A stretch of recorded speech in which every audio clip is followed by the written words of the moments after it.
What up, y'all? It's the motherfucking Strong Dad, and today we're talking rack pulls, alright? This is a movement everybody should do. Non-negotiable. Non-negotiable. Have a rack pull in rotation. Why? Let's just make it real simple for y'all, okay? Real simple. First, I'm gonna tell you what a rack pull is. A rack pull is a break set deadlift. So whenever you have the deadlift elevated on the rack, that's a rack pull. This can be as low as a couple inches off the ground, or it can be as high as right above your knee. As long as you're performing the deadlift motion from here, you're doing the rack pull. Now, when it comes to the rack pull, there are three types of people who should be doing it. The weak, the strong, and the busy. Now, when it comes to the weak, this could be people who have chronic injury to their lower back, or they just have a weak back and posterior chain in general.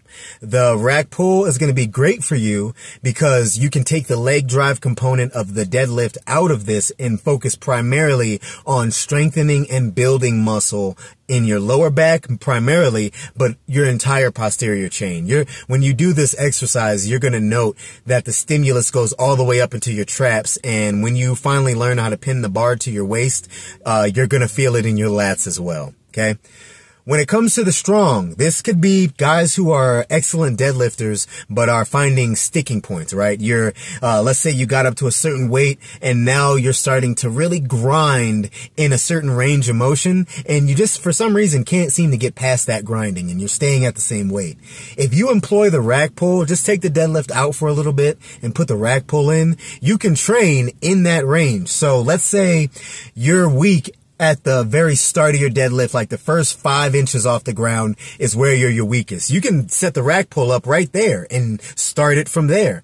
Let's say you're like myself, your weakest part of the deadlift is right above the knee. You can set the rack pull right at the knee and train in that effective range, and it'll make you quite strong. And again, the stimulus to your traps, trust me, you're gonna love it.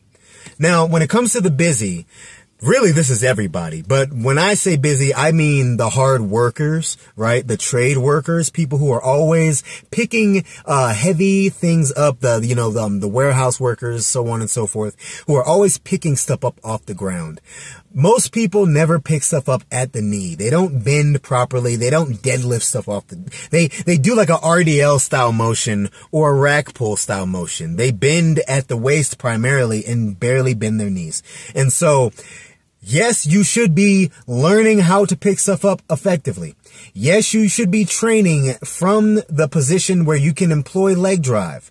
But if you are one of these people in the trade industry, in the working field, where lower back issues are a thing and people are always picking stuff up incorrectly, do the rack pull. Become strong and effective in this range, and I promise you, you're never going to experience the back problems most people in your field do. As a painter, I know this. 5-gallon buckets are literally right beneath the knee. They're like 5 inches beneath my knee. And I see guys strain and hurt their back picking these things up because they don't train at all, or they don't train effectively in this specific range. And so I've been RDLing and I've been rack pulling for a very long time, primarily because I don't want to be affected in this way. And I haven't. I've never experienced any back issues in my work since I have been rack pulling and or RDLing. So that's just anecdotal for you guys. The RDL can be performed with ultra heavyweight, or it can be performed with ultra lightweight. It is based on the user. And again, you can set it at the spot that leverages you the best. And again, when you program these, you're going to learn how to pin the bar to your waist. That's going to engage your lats. You're going to learn how to let the bar hang properly.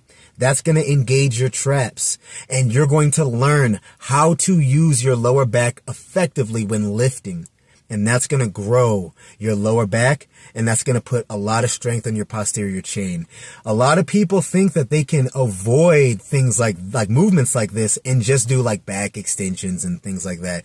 And yes, you can. You can grow a massive back doing those things, but you can't grow a strong back if you do not practice loading your posterior chain with ultra heavy weight. Most people who throw their shit out don't throw it out because they don't have a big back. They throw it out because they don't have a strong one. So please Do the rack pull. Everybody can rack pull. If you got shitty deadlift leverages, you have perfect rack pull leverages. Set it to where it's great for you. And I promise you guys, this is going to be a great movement for you. Keep it programmed and let me know how you feel. Peace.